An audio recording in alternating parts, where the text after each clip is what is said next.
সরে দাঁড়ানোর আগে রোহিতের সঙ্গে দীর্ঘ আলোচনা কোহলির। কি কথা হয়েছিল তাদের? দল নির্বাচনের সময় কিছু জানাননি। ইংল্যান্ডের বিরুদ্ধে 5টি টেস্টই খেলবেন বলে জানিয়েছিলেন বিরাট কোহলি। সিরিজ শুরুর 4 দিন আগে হঠাৎ কোহলি জানান প্রথম 2টি টেস্ট খেলতে পারবেন না। ব্যক্তিগত সমস্যার কথা তিনি প্রথমে জানান অধিনায়ক রোহিত শর্মাকে, পরে জানিয়েছেন ভারতীয় ক্রিকেট বোর্ডের কর্তা এবং জাতীয় নির্বাচকদের। ইংল্যান্ডের সঙ্গে 5 টেস্টের সিরিজের গুরুত্ব জানেন কোহলি। বিশ্ব টেস্ট চ্যাম্পিয়নশিপে ভারতীয় দলের অবস্থান অনেকটাই নির্ভর করবে এই সিরিজের তার পারফরমেন্সের ওপর। সিরিজ শুরুর কয়েকদিন আগে সরে দাঁড়ালে দলে প্রভাব পড়তে পারে, তা অজানা নয় প্রাক্তন অধিনায়কের। তাই সমস্যা নিয়ে প্রথমে রোহিতের সঙ্গে দীর্ঘ আলোচনা করেন কোহলি। রোহিতের সবুজ সংকেত পাওয়ার পরই বোর্ড কর্তাদের সঙ্গে কথা বলেন কোহলি। কোন সমস্যার জন্য কোহলি প্রথম 2টি টেস্ট থেকে এভাবে হঠাৎ সরে দাঁড়ালেন তা জানায়নি বিসিসিআই।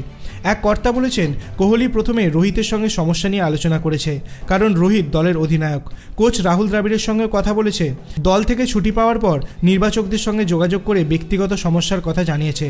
কোহলির কাছে সবসময় জাতীয় দল প্রাধান্য পেয়েছে, কিন্তু হঠাৎ একটা সমস্যা তৈরি হয়েছে, সেখানে ওর উপস্থিত থাকাটা বাধ্যতামূলক। বাধ্য হয়েই 2টো ম্যাচ না খেলার সিদ্ধান্ত নিতে হয়েছে কোহলিকে। তিনি আরও বলেছেন বিসিসিআই কোহলির সিদ্ধান্তকে সমর্থন এবং সম্মান করেছে। এই পরিস্থিতিতে সকলে কোহলির পাশে রয়েছে, ওর ওপরে সকলের আস্থা রয়েছে।